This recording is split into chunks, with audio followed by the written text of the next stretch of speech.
It is widely reported that the future of the BBC hangs in the balance, that payment of the license fee will in future be effectively optional and that the funding model is being reviewed. There is a case for a slimmed-down BBC.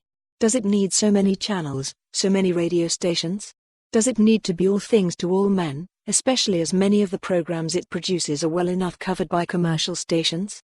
What television services does the BBC provide that are not provided by others?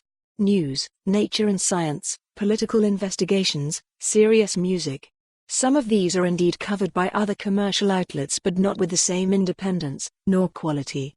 Could this unique output not be well enough provided for on just two channels, BBC One and Two? What do its radio stations offer uniquely? Serious music certainly, like music, literature, witty and entertaining comedy, news. Certainly not popular music which is covered by a host of others. Could not this content be contained within two or possibly three channels? The sticky question is funding. A license fee ensures independence. Taxation pretty well guarantees political interference. A subscription service? Well, maybe this is the way forward and maybe it might be a lot cheaper than the present license fee. That would rather depend on the readiness of management to address the problem of not only gender pay but the size of the grotesque salaries it pays some of its staff. The BBC clearly needs to change its funding and service provision but, above all, it must preserve its independence. Trevor Rigg, Edinburgh EH10.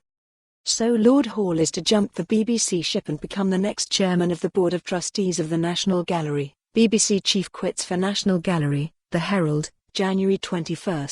Bully for him. Given the current state of the corporation, one inevitably thinks of rats and sinking ships. The BBC has been living off its reputation for far too long. Its attitude to criticism is nowhere better illustrated than in its mule-like resistance to broaden its thought for the day slot to include more philosophic viewpoints and less faith-based viewpoints. During the run-up to the election, the so-called forensic style used by presenters on the Today and PM programs, their aggressive stance and constant interruptions bordering on interrogation, not conversation, contributed nothing to intelligent discourse. The relentless self-advertising of Radio 4 programs matches anything on commercial stations.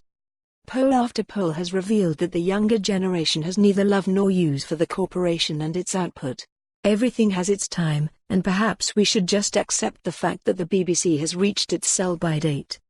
Doug Clark, Curry. For more on this story, visit the news article link.